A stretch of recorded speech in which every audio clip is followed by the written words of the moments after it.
My name is Stina, and I'm a bookaholic.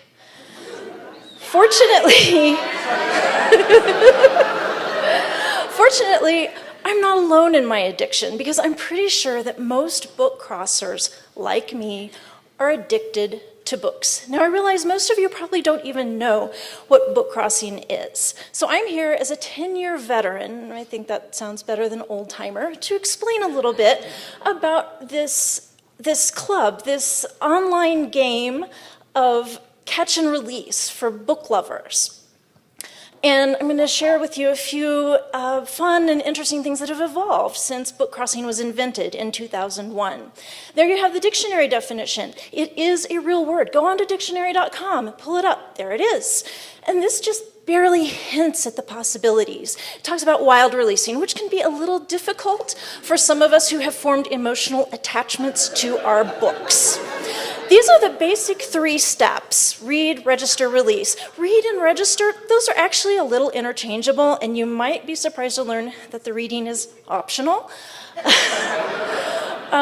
For a lot of book crossers, the important thing is to share reading, to promote literacy, to get books on their journeys. And this is a gathering in Washington, D.C., and there are all sorts of ways, but if you want to hear back from your books, you do have to register it online. So you get a unique identifier number generated by the website, then you affix it to the book, be fancy, be simple, doesn't matter, and then you journal it. You create a journal entry to welcome its new readers. And then you get to release it into the wild. Find a park bench or an exotic location when you go on vacation. This is Baltimore's Inner Harbor.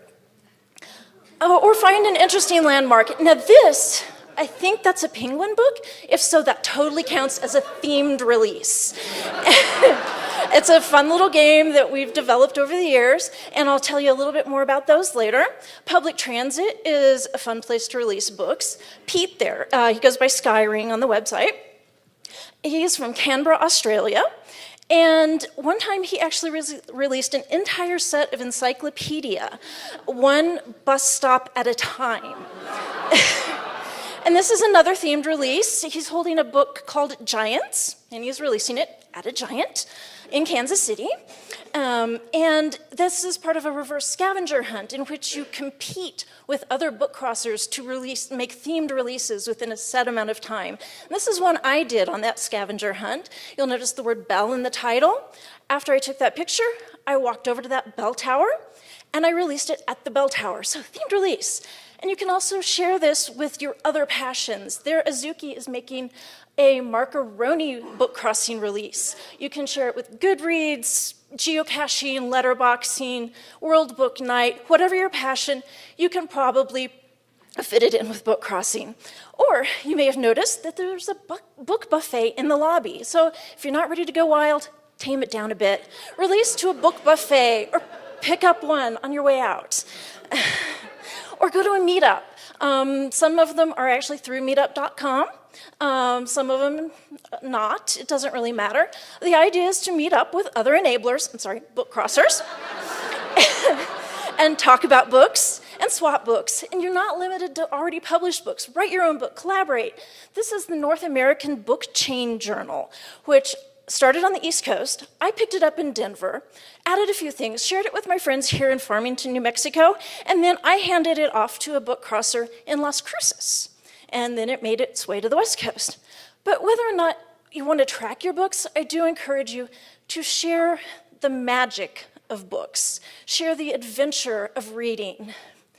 And you can even do it anonymously. We do have members who are very protective of their privacy and their identity.